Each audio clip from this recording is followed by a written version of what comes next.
Alright, what's up sa inyo mga kababayan? Ako nga po pala si Jake Magnus at nandito na naman po kayo ngayon sa Jake Magnus TV at sa Facebook page po natin. Nandito na naman po kayo ngayon sa Jake Magnus Opinion. So ito pong pag-uusapan natin mga kababayan ay yung statement na inilabas ng abogado ng Tape Incorporated na kung saan kinumpirma nila na naghahabol po sila dun sa trademark na Dabber Cats na ginagamit ngayon ng TVJ dun sa E80. Mga kababayan, at ang pangalawa po natin pag-uusapan ay yung nangyaring hindi maganda dito kay Rendon Labrador mga kababayan, na kung saan talagang masasabi natin or masasabi ninyo na deserve ba or hindi ni Rendon yung nangyayari sa kanya ngayon ng mga kabalasan. Pero bago po natin pag-usapan yan, ay nais ko po muna sabihin sa inyo na kung kayo po ay bago pa lamang po sa ating YouTube channel, hinihikayat ko po kayo na huwag nyo po sanang kalimutan na i-like etong ating video ito, etong ating upload na ito, at huwag nyo na rin pong kalimutan na mag-subscribe sa ating YouTube channel. Hit nyo na rin po yung ating notification bell para lagi po kayong ma-update sa tuwing mag-upload po tayo ng panibagong video or live stream na katulad po nito mga kababayan. At gusto ko din po sabihin sa inyo at batiin kayo ng isang magandang umaga, tanghali, hapon, gabi, saan man sulok ng mundo kayo naroroon, mapa sa Pilipinas man po or ibang bansa, sana po ay nasa mabuti po kayong kalagayan. So eto mga kababayan, umpisahan agad natin itong ating talakayan sa pamamagitan ng video po nitong si Models of Manila. Kinikredit po natin sa kanya yan, hindi po yan atin at gagawan lamang po natin ng reaction video yung kanyang vlog na inilabas mga kababayan. So ito ay play na po natin yung komento ng abogado ng Tape Incorporated patungkol po doon sa trademark na Dabber Cats na ginagamit ng TVJ doon po sa E80. So i-play na po natin mga kababayan. Si Attorney Maggie, good morning ma'am. Ang tanong ko lang po, yung pong sa IPO na Dabber Cats, kasi po may mga lumalabas na balita tungkol doon. Totoo po ba na yung tape po ay nag-object doon po sa final ng TVJ para sa Dabber Cats na trademark? We filed an opposition kasi yung application ng TVJ for the registration of the trademark Dabber Cats was published. So under the rules, those who are aggrieved by this application can file an opposition within 30 days from the date of the publication. This application for registration was filed on April 6, 2023. Final nila yung application. So sa madalit salita nga mga kababayan, ito nga pong Tape Incorporated ay talagang naghahabol nga po dun sa trademark na Dabber Cats. Kung matatandaan nyo noong mga nakarang araw, di ba, ang hinahabol nila is yung kanta. Ano po yung kanta ng Itbulaga. So ngayon, ang hinahabol naman po nila mga kababayan ay yung trademark na Dabber Cats naman. Hindi na yung trademark ng Itbulaga kasi nasa kanila na eh. Ano po, ngayon ang hinahabol nila sa TVJ, nag-o-oppose po sila doon sa trademark ng Dabber Cats. Grabe naman. Ano po, kasi siguro nakikita nila dito kaya hinahabol nila is magagamit nila in the future. Ang tanong po kasi dito, aabot pa kaya sila ng mga 10 taon? Yun po kasi yung isang malaking katanungan talaga dito mga kababayan. Ano po, ipagpatuloy pa natin. Tapos yun na po, yung mga witness nyo na po yung susunod po sa September. Kakatapos lang ni Jenny ngayon, and then September 4, magkakaroon na ng formal offer of evidence ang plaintiff, ang side ni na TVJ and Jenny Ferre. After that, they will rest their case with respect to the application for preliminary injunction. Okay. Wala po tayo sa main case. Tapos, sunod na po ang Tape Incorporated. Representative will present. Mismo nanggaling sa abogado ng Tape Incorporated na wala pa sila dun sa main case. Ibig sabihin, wala po sila dun sa labanan ng copyright infringement mga kababayan. Yung pinakaulo ng isinampang kaso ng TVJ laban po sa kanila. So ipagpatuloy pa natin. Kumbaga parang nasa preliminary injunction pa lamang po sila mga kababayan. Ano po? So ipagpatuloy pa natin. So yung mga witness nyo, yun pa rin po yung mga nabanggit before, sila pa rin yung expected na mag-witness. Thank you very much po Attorney Maggie. Maraming salamat. Okay. So ayun po, napanood nyo, sinabi mismo ni Attorney Maggie na they are opposing yung pong application for trademark ng TVJ para po sa Dabber Cats. So even though hindi na po nila ginagamit sa kanilang programa, di ba? They are using Kapuso instead of Dabber Cats at hinahayaan nila ang ang EAT na gamitin ito para sa legit Dabarkads, di ba? Dabarkads. Pero nakakapagtaka talaga mga kababayan, di ba? Kung talagang gusto nilang mag-oppose, gusto nilang maghabol, dapat noon pa. Dapat noon pa nila hinabol yung Dabarkads na salita mga kababayan. At saka kung alam nila na kanila naman talaga yon, hindi nila ititigil yung paggamit noon. Kaso nga lang ang problema dito mga kababayan, bakit ngayon sila naghahabol? Ito yung isang malaking katanungan talaga dito sa ginagawang ito ng Tape Incorporated. Bakit ngayon sila naghuhumakob na makuha yung trademark na Dabarkads mga kababayan? Ano po kasi siguro sa kababayan opinion natin dito, baka nangangarap sila na magamit nila in the future yung salitang Dabarkads. Ipagpatuloy pa natin. Ganun pa man, ayaw pa rin po nila na tuluyang maging pag-aari ito ng TVJ. Ibig sabihin, in the future, baka iniisip nila, baka gagamitin pa namin to in the future. Talagang gagawin at gagawin nila lahat mga kababayan, makuha lang talaga yung para sa TVJ. Kasi unang-una, nasa kanila na yung trademark ng Itbulaga. Naiparinyo na nila, nagtagumpay na sila kahit papaano. Tapos, nung nakaraang araw, gaya ng sabi ko sa inyo, pilit nilang kinakamkam yung kanta na isinulat, yung nilapatan ng melody, itong si Boss Vic. So, tapos ngayon mga kababayan, eto na. Trademark naman ng Dabarkads ang pilit nilang kinukuha. Napakatindi naman. Sabi nila, yung mga scriptwriter namin ang naglagay niyan sa mga sinasabi ninyo, kaya dapat ang pag-aari ng Dabarkads ay sa amin, di ba? On the side naman ng TVJ, hindi. Si Francis M ang nakaisip niyan at syempre mga host ng show ang nagpauso niyan. So dapat sa amin yan mapunta. At mukhang sila. Kasi kung tutusin naman talaga mga kababayan, kung hindi talaga sumikat yung katawagang yan dun sa mga host dati ng branded na Itbulaga, hindi naman po talaga papatok at hahabulin nila yan. Yun po yung isang malaking supalpal natin sa kanila. Hindi nila hahabulin yan kung sakaling hindi pumatok. Pumatok, gawa nga ng mga host ng branded na Itbulaga, gawa nitong sina Tito Vic and Joey. Kaya pilit nilang hinahabol ngayon kasi ang katuwiran nila, writer nila yung nagsulat doon. At dahil nga sa pagsusulat ng writer nila, kaya daw po pumutok yung katawagan na Dabarkads or legit Dabarkads mga kababayan. Kaya nila hinahabol ngayon. Para namang atang sobrang tindi naman, lantarang kamkam. Di umano. Diba, ipagpatuloy pa natin. Unang nag-register dito. So, tingnan po natin. Sabi naman nila, mga 1 to 2 months malalaman na po natin yung pong desisyon ng IPO tungkol po dito sa mga trademark issues na ito. So, saglit na lang yung hihintayin natin. It's been 3 months naman po simula nung buong gulo na ito, di ba? September 1 na. Di ba? It means kaya nga, ang hinihintay ko din mga kababayan talaga, ang isa sa pinakainaabangan ko talaga is yung desisyon or yung ilalabas na verdict ng IPO patungkol po sa nangyayaring ito. Dahil kung titingnan po natin medyo matagal talaga yung process, pero isa rin tayo sa naghihintay sa resulta na ilalabas ng IPO kung kanino papapabor yung desisyon na ilalabas ng IPO mga kababayan. Yung patungkol dito sa trademark na ito, dito sa trademark ng Dabarkads, kasi sobra naman. Sobrang tindi, talagang lantaran. Diba, ipagpatuloy pa natin. 3 buwan na mula nung nagpaalam yung TVJ. Okay. Itong issue na to has been around for 3 months and we are still kumbaga wala pa rin klarong kumbaga makikita kung saan ba papanig yung korte.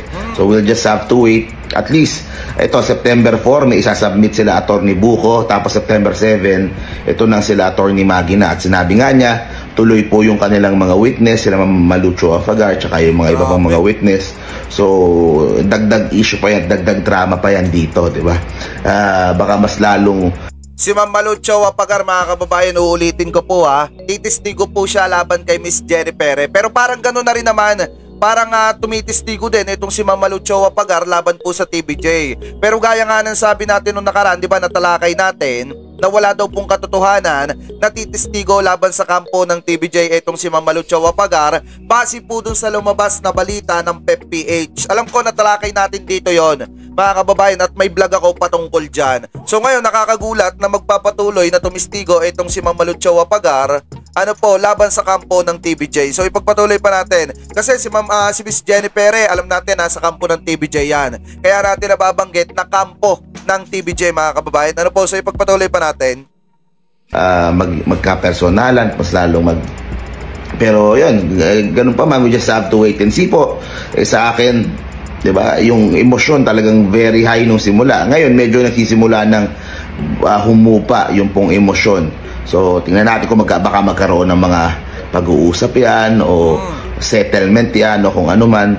Pero, ganun pa man, we just have to wait and see po kung ano po ang magiging decision. Ngayong September naman yung sa Marikina Court para sa injunction eh. Kung sakaling magwagi po dyan ang TVJ at sila yung panigan ng korte sa Marikina, malaking epekto po niyan sa tape na kailangang baguhin yung pangalan ng kanilang programa. At saka automatic mga kababayan, kung sakaling pumabor ang desisyon ng korte dito po sa TVJ, automatic na ititigil po ng Tape Incorporated yung paggamit nila sa trademark na Itbulaga. At sabi ko nga po sa inyo, diba, ngayon pa lang na ginagamit na nila yung trademark na Itbulaga mga kababayan, kakaunti na yung sumusuporta sa kanila dahil nga ang alam ng taong bayan, yung nandiyan sa Itbulaga ay TVJ. What if pa kaya kung sakaling bumagsak pa sila ng tuluyan? Kaya nga po, di ba, sinasabi ko dati, na much better na isurrender na lang nila yung pangalan, ibalik na lang nila, at least nakakuha pa sila ng sympathy sa napakaraming tao. Yun po yung lagi kong sinasabi tuwing magbablog tayo kaysa bumagsak pa sila ng tuluyan.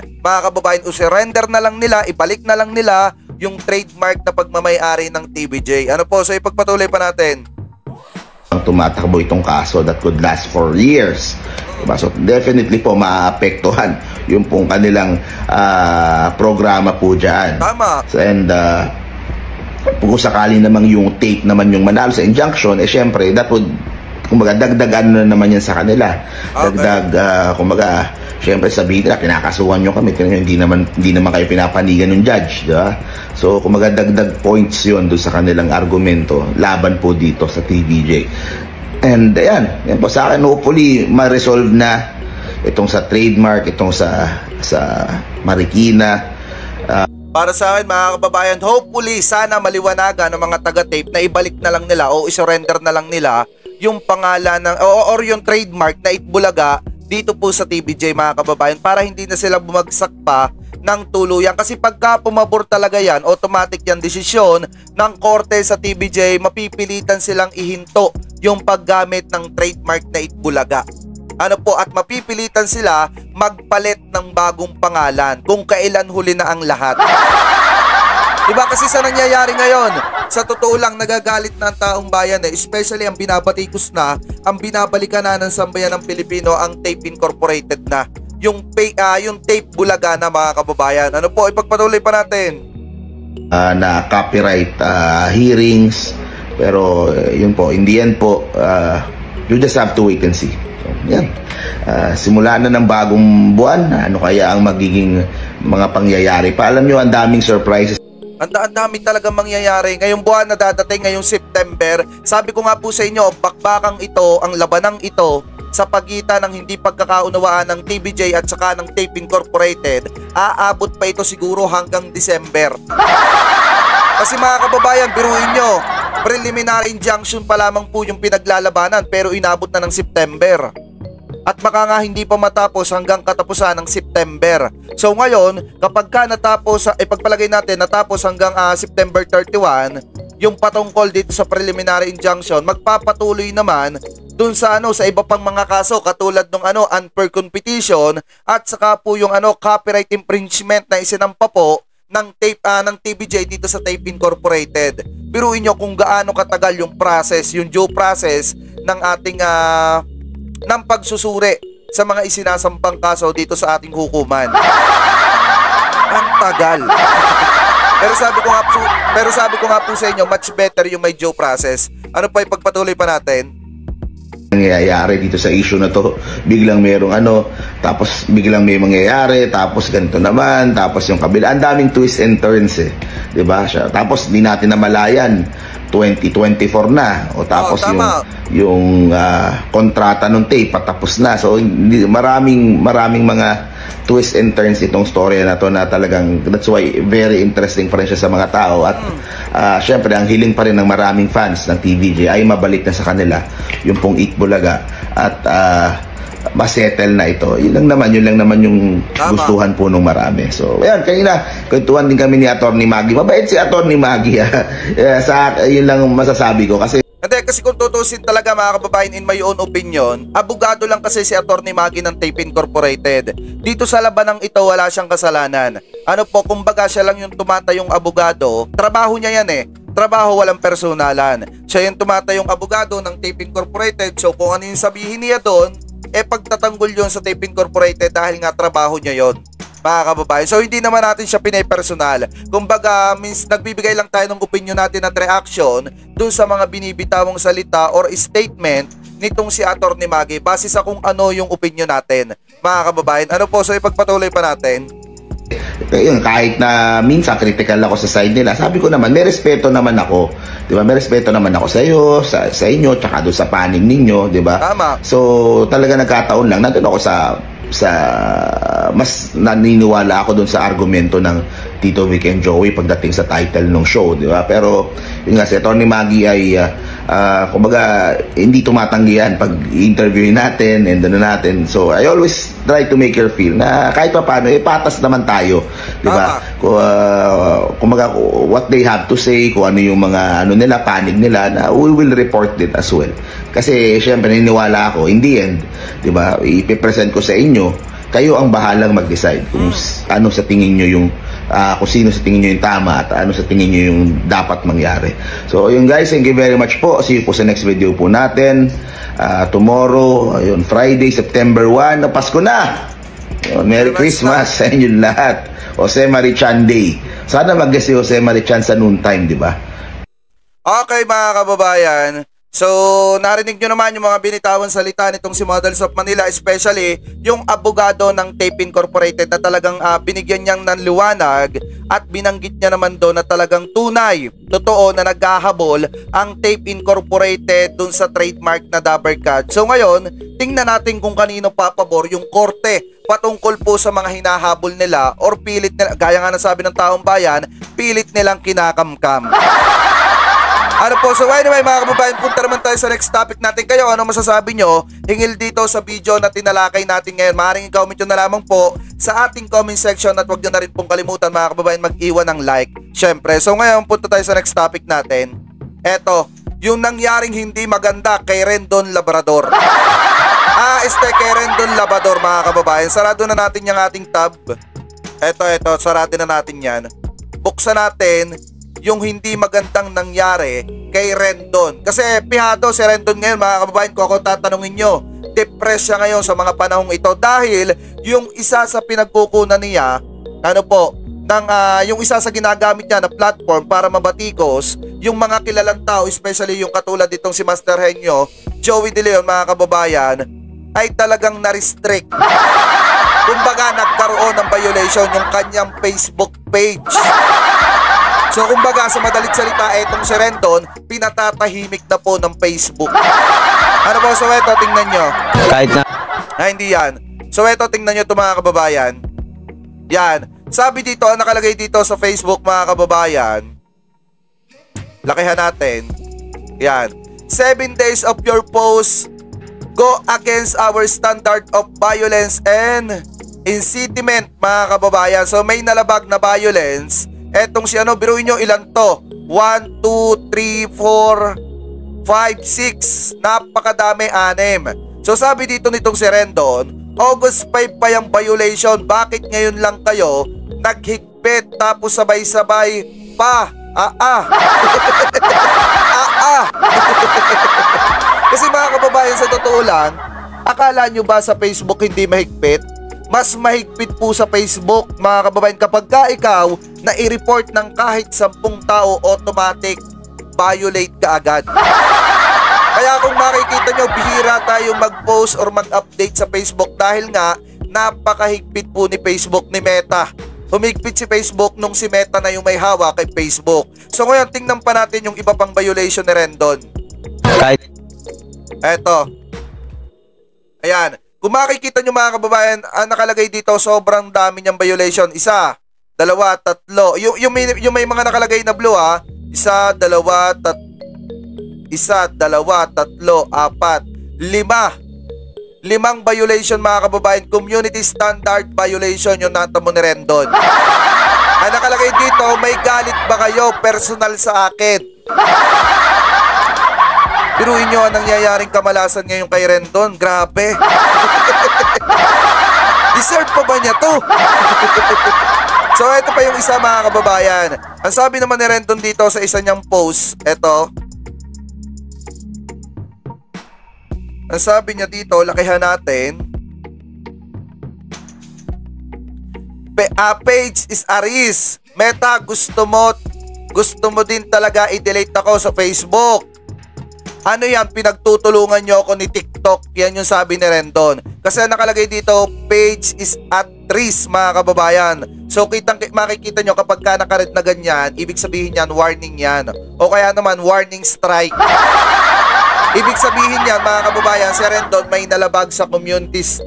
Ibig sabihin yan mga kababayan, si Rendon may nalabag sa community standard kaya siya pinaparusahan ni Facebook ng ganyan. So marahil marami po ang nag-report dun sa account nitong si Rendon Labrador. Kaya siya nagkakaganyan yung kanyang Facebook. At kapag ka nagpatuloy yan, automatic matiterminate yan. Ibig sabihin, mapapatahimik na ni Facebook etong si Rendon kasi sobrang ingay talaga. So ngayon mga kababayan, yan lang naman yung ilang mga topic natin na mapapanood nyo ngayon. Eto, upload to mga kababayan ha. Uulitin ko. Huwag nyo po sanang kalimutan na i-like etong upload natin na ito. Kayo mga kababayan, eto tanungin ko ulit kayo. Anong opinion ninyo hingil dito sa mga binitawang salita ng abogado ng Tape Incorporated dun sa patungkol sa paghahabol nila sa trademark ng Dabber Cats na ginagamit ngayon ng TVJ sa EAT? Mga kababayan, dapat pa ba nilang habulin yon? So i-comment nyo na lamang po sa ating comment section yung inyong mga komento. At mga kababayan, kayo, naniniwala ba kayo na malapit nang mawala yung Facebook page nitong si Rendon at deserve ba nitong si Rendon yung nangyayari sa kanyang kamalasan ngayon? So i-comment nyo na lamang po sa ating comment section at huwag nyo na rin pong kalimutan mag-iwan ng like, share, and subscribe. Hit nyo na rin po yung ating notification bell para lagi po kayong updated sa tuwing mag-upload po tayo or magla-live tayo ng mga ganitong klase ng video at issue. Maraming salamat po. Ingat po kayo palagi. God bless po.